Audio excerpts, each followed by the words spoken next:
The BSR exclusive.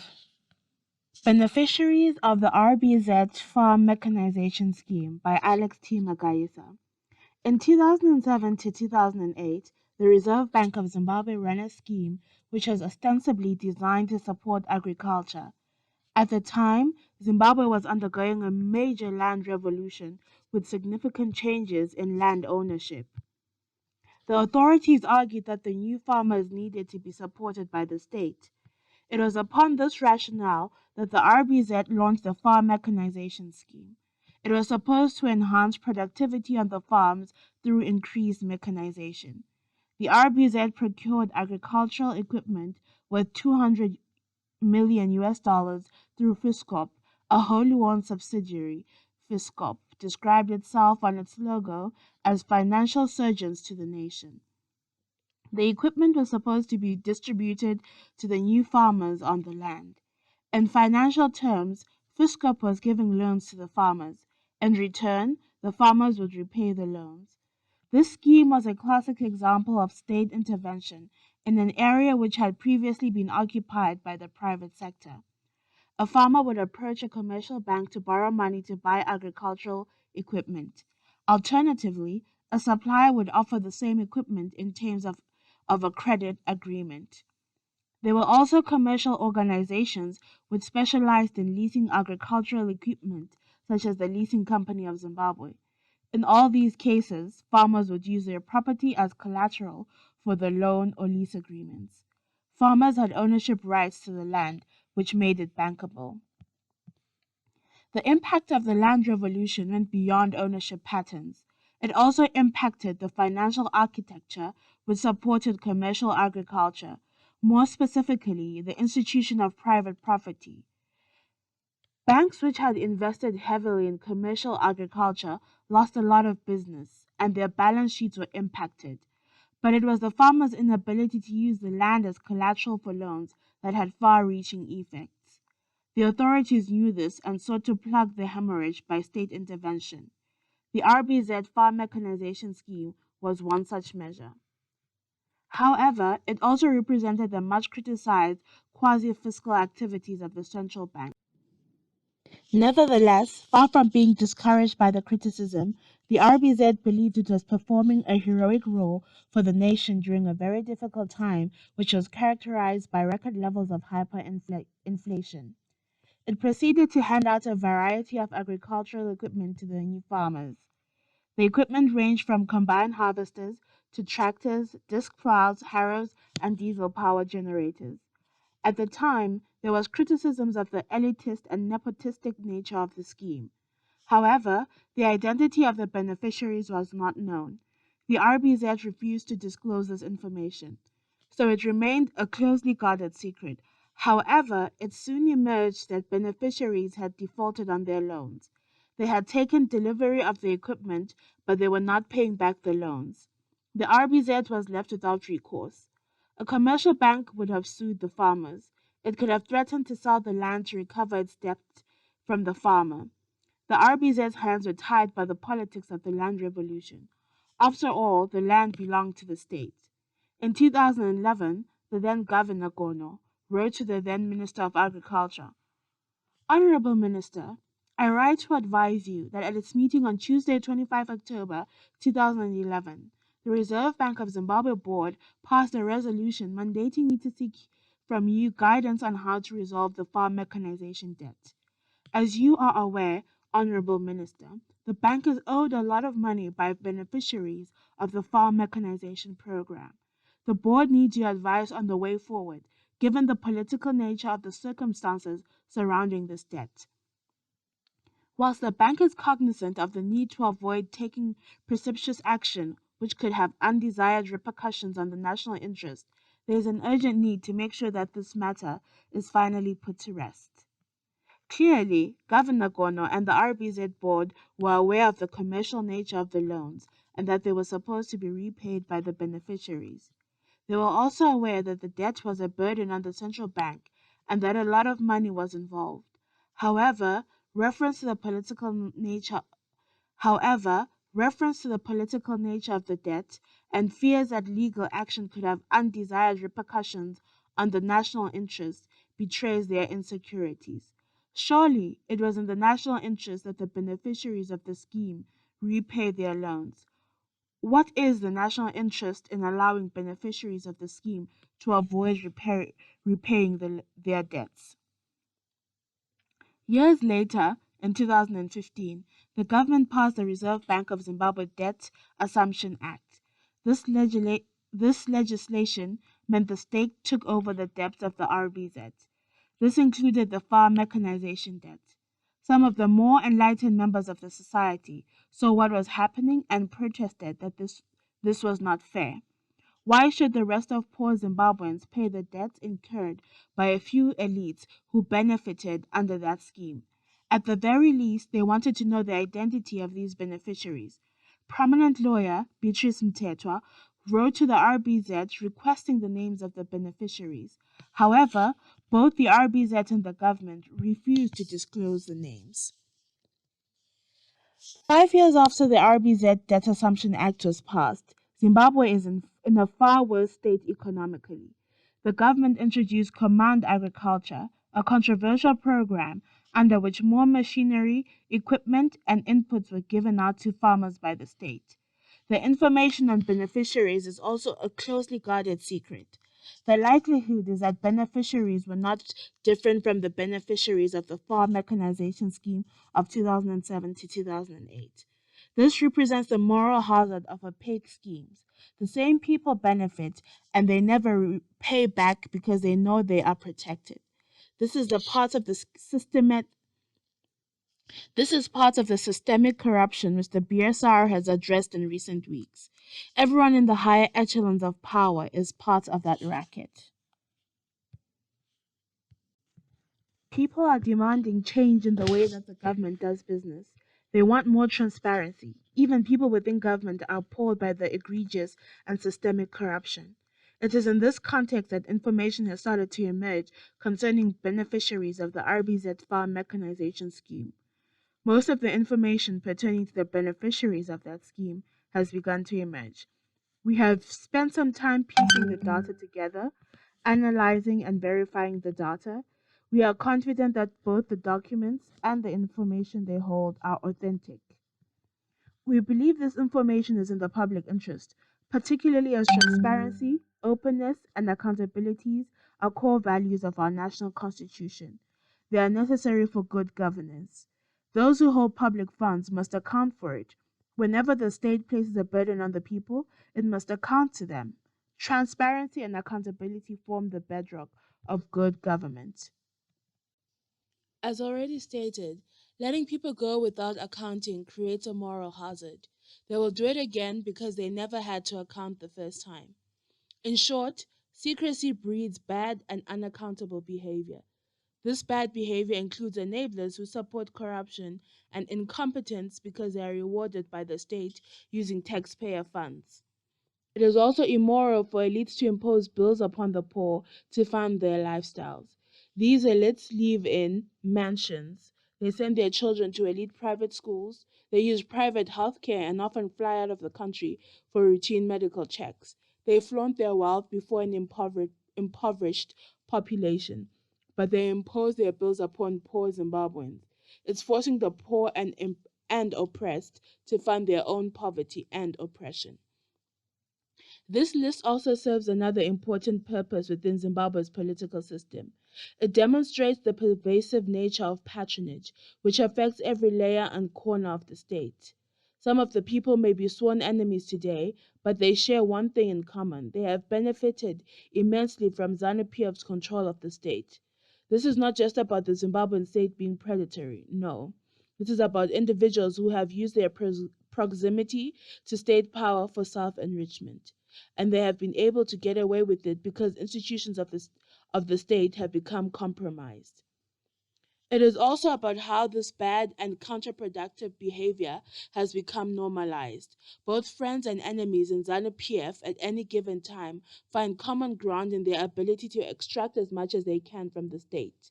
If ZANU-PF came after some of them, it is not really because it is interested in fighting corruption. It is merely weaponizing the law against political opponents with the view of bringing them to order. Thus, you will find that very few of the hundreds of people on the list can utter an anti-corruption word. They do not have clean hands and their rivals know it.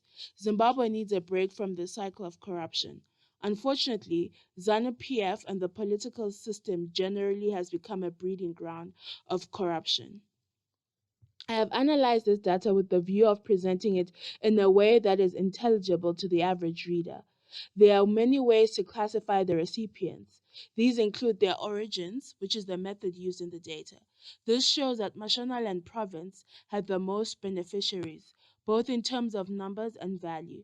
Mashonaland East got 47.5 million US dollars, Mashonaland West 44.7 million US dollars, Mashonaland Central had 34.2 million US dollars.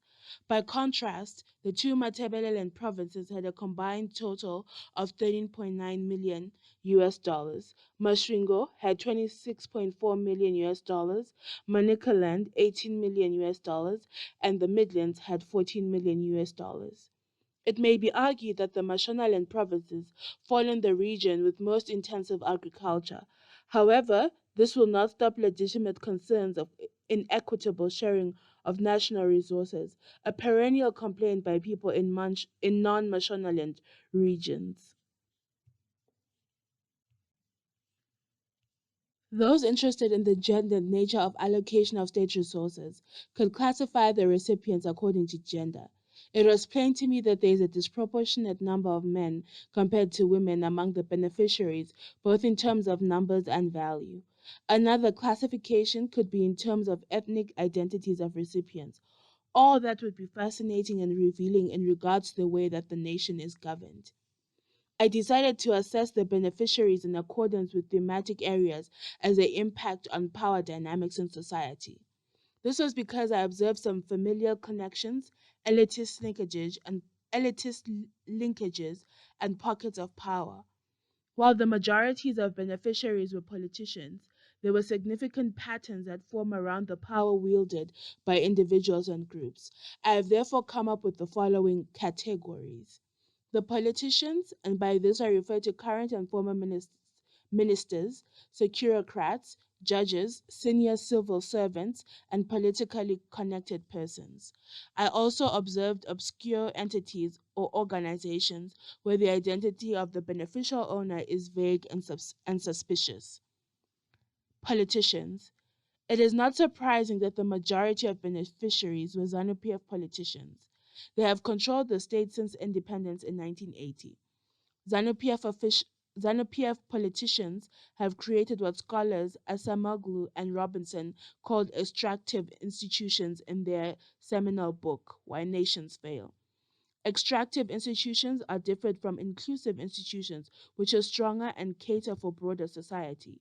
The farm mechanization scheme is a clear example of an extractive program designed to benefit the few at the expense of the many. Interestingly, former President Robert Mugabe's name never features directly on the list of beneficiaries. There are, however, obscure beneficiaries, such as one which is simply listed as HE, which got equipment worth over $145,691. Another obscure entity is referred to as Zimbabwe House, which got equipment worth over 1 million US dollars. Zimbabwe House is the property opposite the State House along Chancellor Avenue, the presidential residence. There is further opaque entity simply listed as Pamberi Investments, which got 1.3 million US dollars worth of equipment. Finally, an entity listed as Kutama Day Secondary School got equipment worth over $2,239,109. A quick review of the goods shows that they were between 90 to 100 tractors. Kutama Day Secondary School is located in Jumba, former President Mugabe's home area. No other school benefited from the scheme to this extent. Current President Emerson Mnangagwa's debt is listed as Emerson Mnangagwa, US 411,728 US dollars for his farm Cape Enterprises. The late former Vice President Joseph Msika got goods worth around US 678,867 US dollars, while another former Vice President Joyce Mujuru got 131,200. There is a second tranche referred to as the Mujuru Project at 311,868. A third former vice president, Pelegezela Mpogo, got goods worth over 40,664 US dollars. His low stake might be explained by the fact that he was not yet in the upper echelons of power in 2007 to 2008. He only rose to real power in 2014 when he was appointed as co-vice president. Other big beneficiaries in this category include Obed Moses Mpofu, who got equipment worth over 383,796 US dollars. Walter Chidakwa has a debt of 400,267 US dollars, while the current acting spokesperson for ZANU-PF, Patrick Chinamasa of Tukumai Farm, owes 350,463 US dollars for the goods he received under the Farm Mechanization Scheme.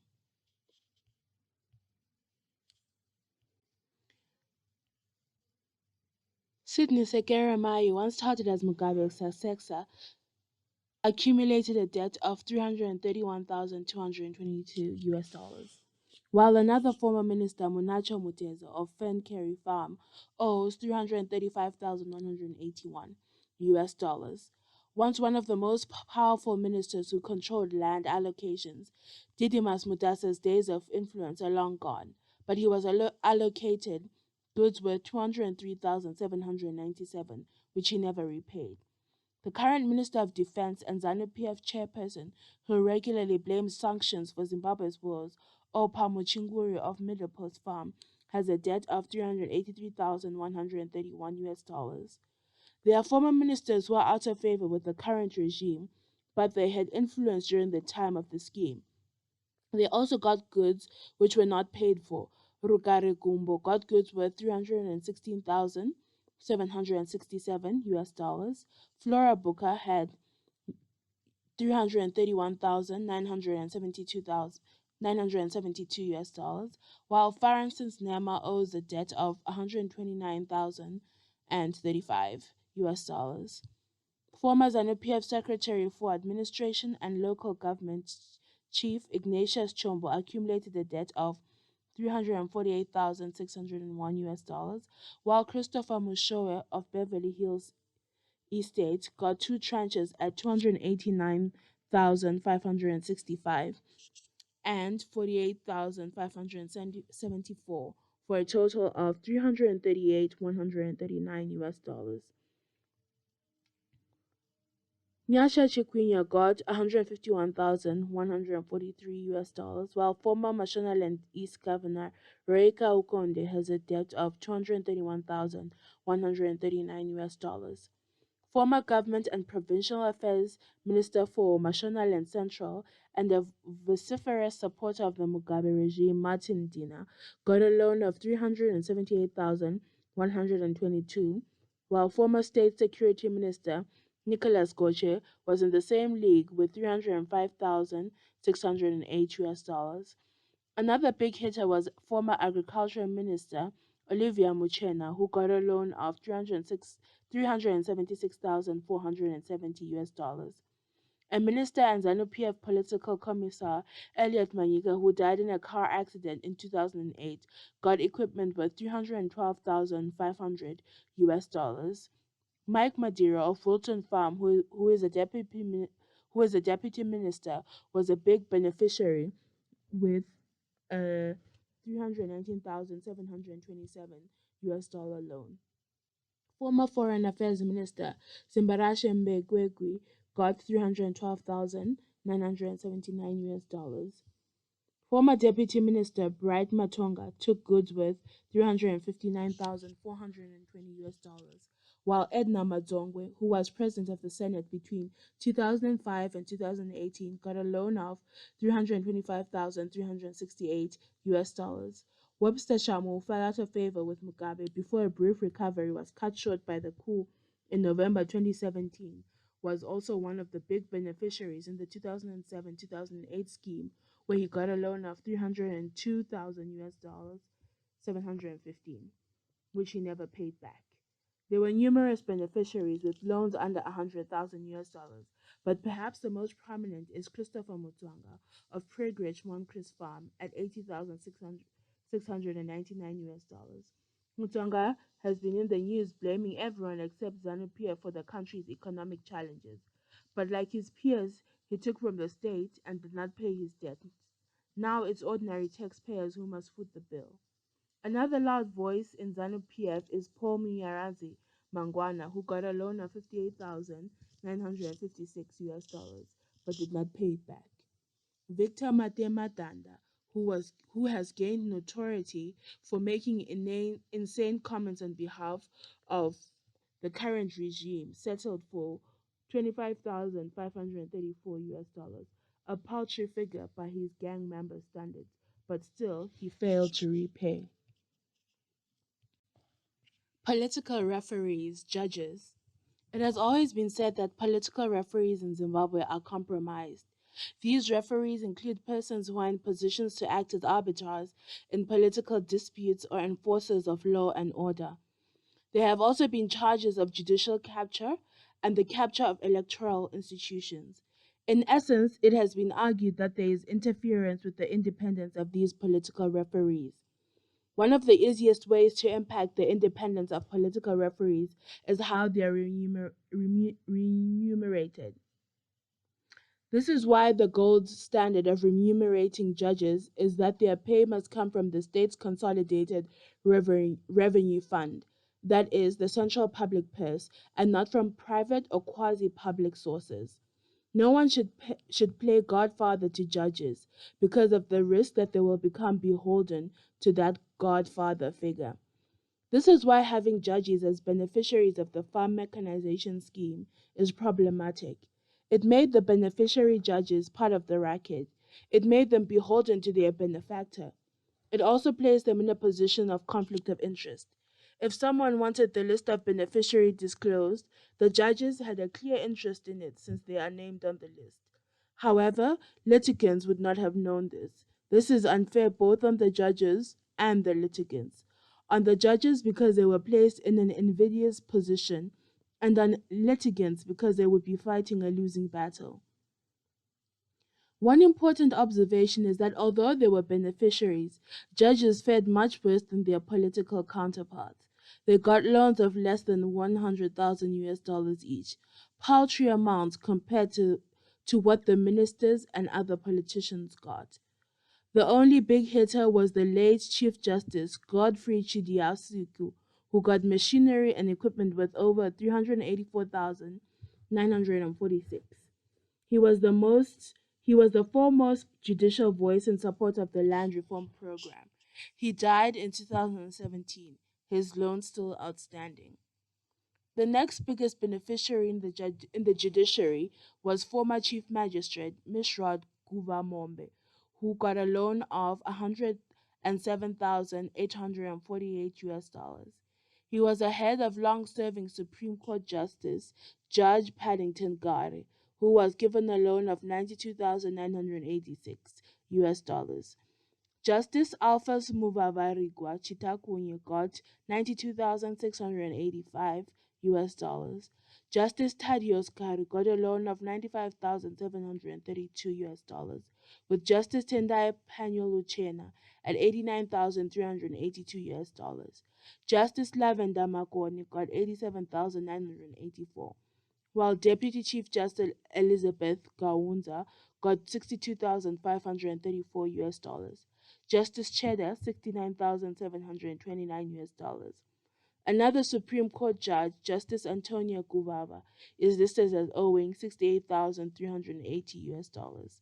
Other judges listed as owing on the scheme include Justice Ben Khlajwayo at 49,801 US dollars, Justice Charles Hungwe at 46,640 US dollars, Justice Tawanda Chitapi at 44,817 US dollars, Justice Susan Mabangira at $33,695, Justice Venanda Ziyambi at $33,695,000, Kachambwa, a former senior magistrate, at 42,947 US dollars.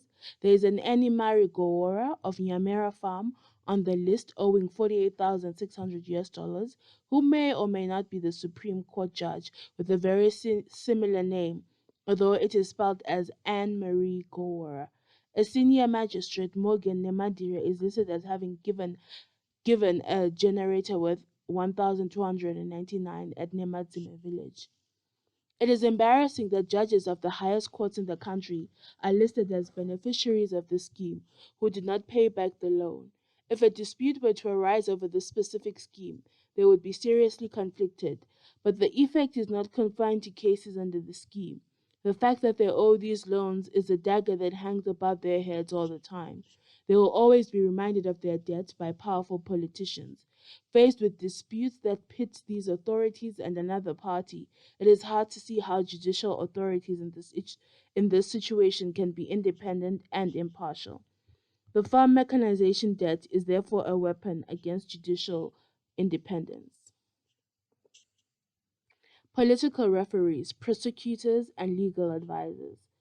Once upon a time, Johannes Tomana had a lot of power. He was the Attorney General of Zimbabwe. In that role, he was both the legal advisor to the government and the chief prosecutor. He perfected the art of selective application of the law, using his prosecutorial powers largely in favor of ZANU-PF and against the MDC. He became one of the most notorious figures of the Mugabe regime, who showed no regard for the rule of law. Chomana was one of the beneficiaries of the RBZ Farm Mechanization Scheme, getting goods worth 63,583 US dollars, which he never paid back. He was seen recently trying to be a diplomat. Another senior member of the Attorney General's office, Florence Ziambi, also got a loan of 63,982 US dollars, which she did not pay back. The current Attorney General, Advocate Prince Machaya, listed at Blackney Farm, also got a loan of 46,752 US dollars. Like others, he did not pay it back. As advisor to the government, he would obviously be conflicted. It's hard to imagine him or Tomana advising the government to disclose the list of beneficiaries when they are on it.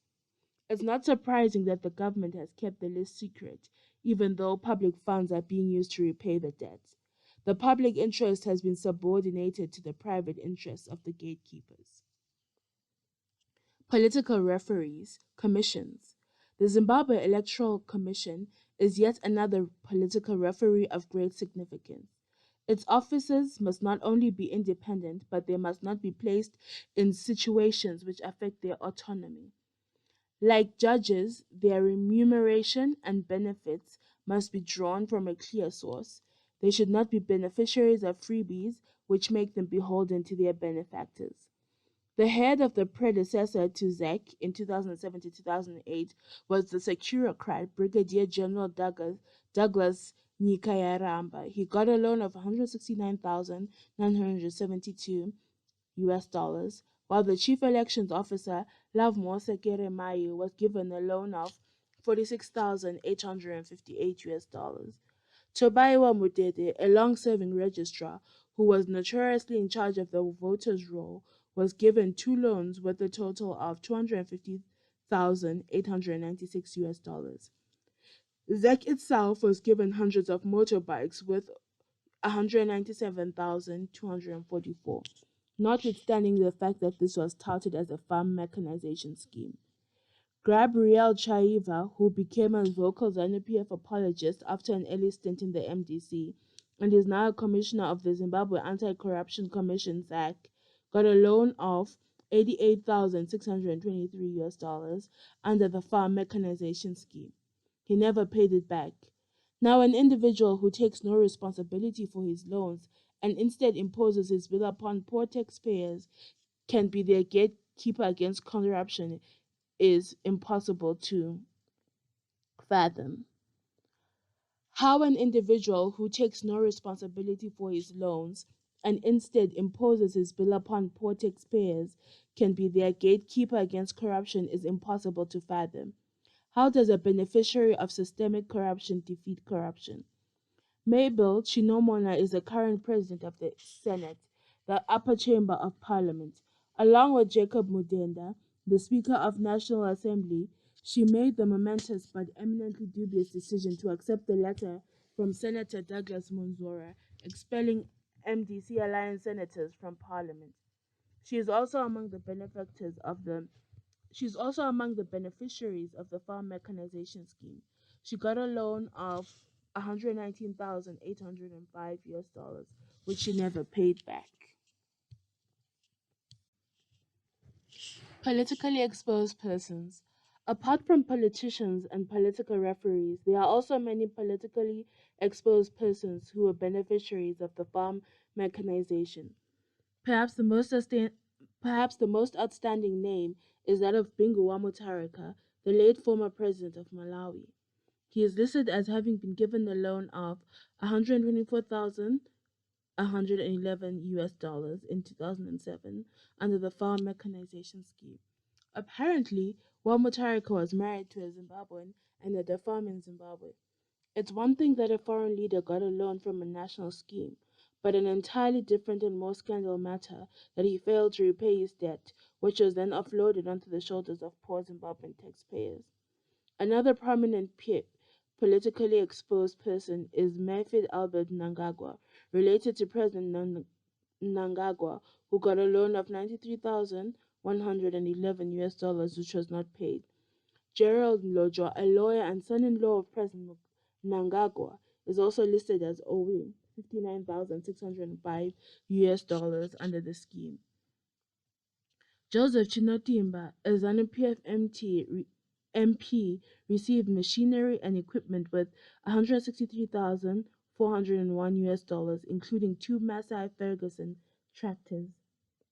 Buburai Togarepi, who is the ZANU-PF chief whip in Parliament of New Brooklyn Farm Number 1 near Ngezi River, is listed as owing 72,547 US dollars under the scheme. Togarepi, who served as head of the ZANU-PF Youth League until a couple of years ago, is a vocal defender of the regime, blaming everyone for Zimbabwe's ills. He never acknowledges that he has a debt of 72,547 US dollars, which he foisted on the public because he refused to pay it. Obadiah Moyo, who was recently fired as Minister of Health after facing charges of corruption, also got a loan under the Farm Mechanization Scheme. The total amount of 130,963 US dollars was never paid back. Among the politically exposed individuals is Tariro J. Mufumira, who is listed twice, first at 112,581 US dollars in Mashonaland West and 59,499 US dollars in Mashringo, for a total of 172,080 US dollars. This double dipping in different provinces is a fairly common feature on the list. Tariro, who is the son of former Minister Priska Mufumira, did not repay his loan. Themba Mliswa is a vocal MP whose political rhetoric often leaves the audience confused because on the one hand he can be critical of the regime, but on the other hand he comes across with apologist sentiments concerning the Mnangagwa regime. Despite his attempts to appear independent, he struggles to get past his relationship with the Mnangagwas. He is listed as a major beneficiary of the Farm Mechanization Scheme. He received a loan of 462,999 US dollars. Needless to say, he did not pay it back. There is also a Nomam Lisa who is listed as having received 58,017 US dollars. It is not clear whether the two are related. Another controversial name on the list is that of Wignal Chivayo, who has featured in the scandal concerning the Zesa solar power project in Gwanda. He is also on the list where he is stated as owing 48,315 US dollars. Chivayo is fond of flaunting his wealth on social media, but he did not repay his debt to the RBZ, which is now on the shoulders of taxpayers. Interestingly, the new executive chairman of his solar power company lawyer Wilson Manasseh, is also on the list for a debt of 297,015 US dollars. Current Energy Minister Fortune Chasu recently spoke of Manasseh and his credentials when justifying the government's confidence in the work of Chivayo's company. But both men have a record of imposing their debts on, on the public.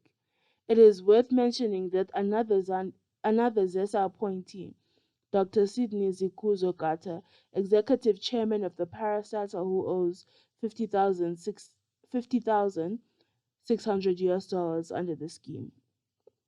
As the old saying goes, whatever you find, share with your relatives because strangers are easily forgetful. The ZANU-PF political elites appear to have taken this to heart. The Nyabaza family took it to great lengths.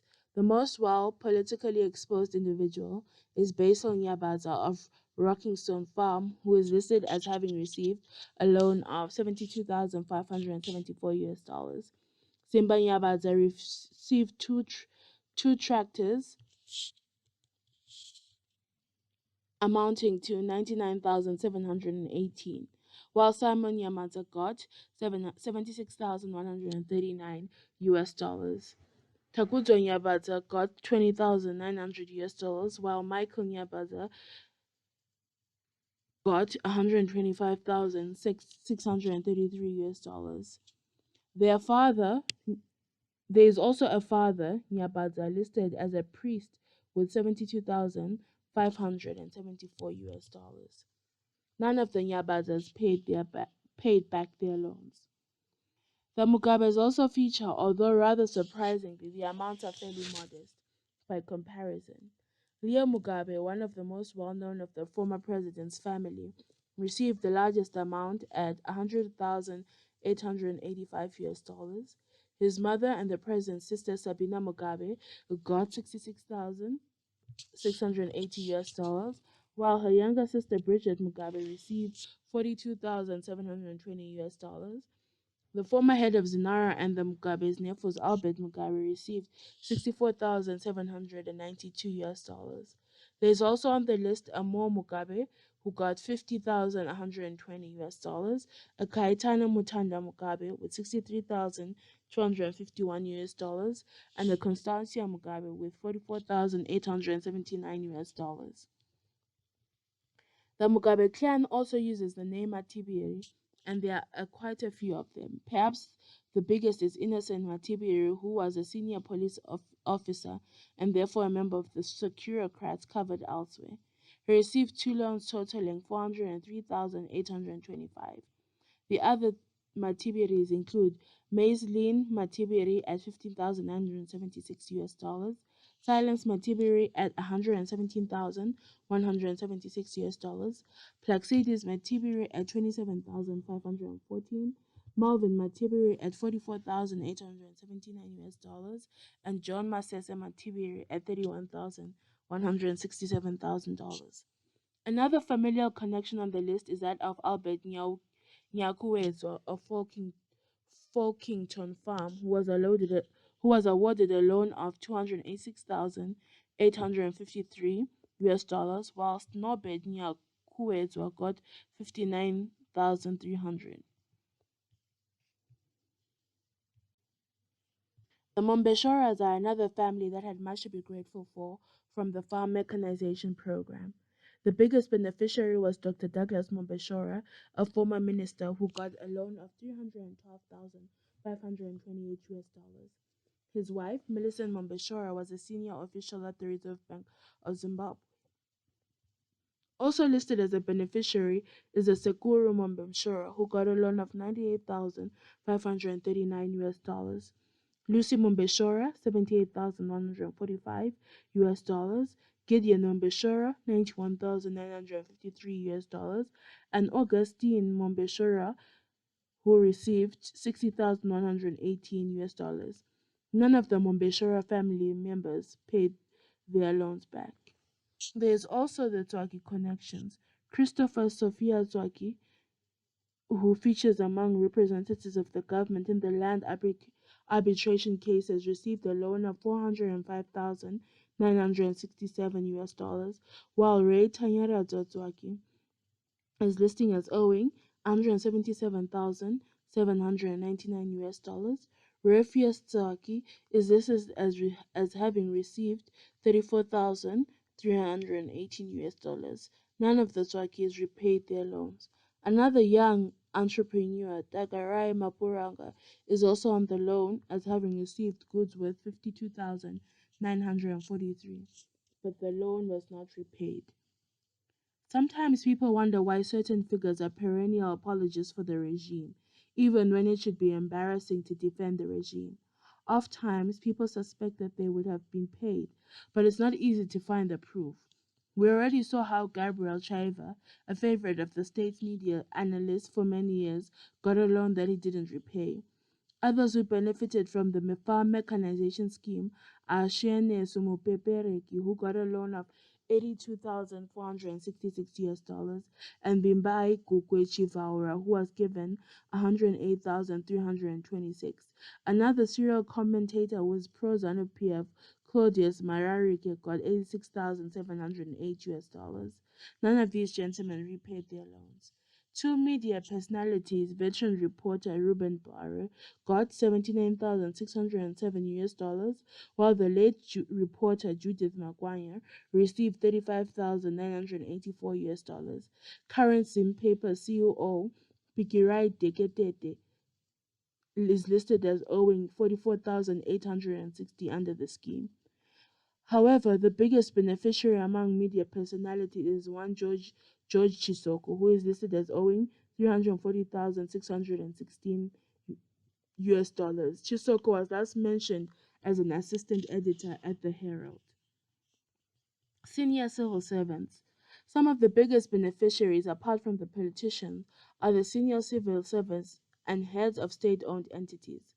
For a long time, Munyarazi Kajese was the head of protocol under the Mugabe regime. He served under the Mnangagwa regime after the coup in November 2017. His loan under the scheme amounted to 468,150 US dollars. Mariawanda Nzua, who was the longtime chief of the Public Service Commission, was given two loans amounting to 317,775 US dollars. The chief secretary to the president and the cabinet, Mishek Banda, received two loans totaling 351,148 US dollars. Another senior staffer in the president's office, Innocent Tizora, who managed state residencies under the Mugabe regime, got 149,481 US dollars. Another major beneficiary was Ambassador Boniface Chidausiku, brother to the late Chief Justice Godfrey Chidausiku. He is listed twice with loans of 209,791 in 2008 and 66,225 in 2007, for a total of 276,016 US dollars. Willa Chiwewe, who is a former civil servant and governor of Machingo, received 429,512 US dollars, while former head of the Zimbabwe Tourism Authority, Kari Koga Kaseke, got 58,299 US dollars. Another reformer governor, Tinai Chikudu, is listed as having been awarded three separate loans amounting to 435,647 US dollars. None of these gentlemen has ever repaid their loans. George Haramba is a long-serving senior civil servant who served as spokesperson for former President Mugabe and is now Deputy Chief Secretary and spokesperson for President Mnangagwa. He has previously been implicated in the scandal at PASMAS, a health insurance scheme for civil servants. He is listed as having received machinery and equipment worth 127,723 US dollars under the RBZ Farm Mechanization Scheme. Like others, he did not pay back this loan, which was foisted on the taxpayer. Like other vocal defenders of the regime, Charamba likes to apportion blame for Zimbabwe's ills to other quarters, never acknowledging responsibility even in the face of habitual pilfering of public funds. Other public, other senior Civil servants who are listed as beneficiaries owing the taxpayer are Justin Mupamanga, $135,230, Martin Rushwaya, $84,543, Virginia Mabiza, $37,683, Judith Katira, permanent secretary, $43,487, Eric Harrod, $74,264, James Manzoor, $63,967. They are all permanent secretaries in the present government. The head of National Farm, the state pharmaceutical company, who was recently featured in the Drugsgate controversy, Nessie Flora Sifegu, owes $38,895. Clerk of Parliament Austin Joma got 75,807 US dollars, while ex-head of the ZBC Happison Muchechetere is listed at 82,476 US dollars. Clergy. It is often the case that people wonder why certain members of the clergy seem to take sides with an incompetent and corrupt regime. Do they have something on them? People often ask. The scripture teach that believers shall not steal and that they shall honor their obligations. After all, do the scriptures not say, render unto Caesar what belongs to Caesar, and to God what belongs to God? Why then, when debts fall due, men and women of the cloth do not seem to render to Caesar things which are Caesar's? The list of beneficiaries include the following members of the clergy: Ezekiel Guti, who is listed as owing 116,693 US dollars; Norbert Kunonga, who was very popular with the Mugabe regime at the time of the Farm Mechanization Scheme, was awarded a loan of 98,661 US dollars. There is also an Agatha Kunonga, who is listed as having received 58,318 US dollars. Rutendo Wutuwanashe is listed as owing 18,200. Bishop Nehemiah Mutendi was the biggest beneficiary among members of the clergy, with two loans of 271,000 and 315,600 US dollars for a grand total of 586,600. None of these men and women of the cloth repaid their loans. It is probably not surprising that they are among the foremost endorsers of the regime.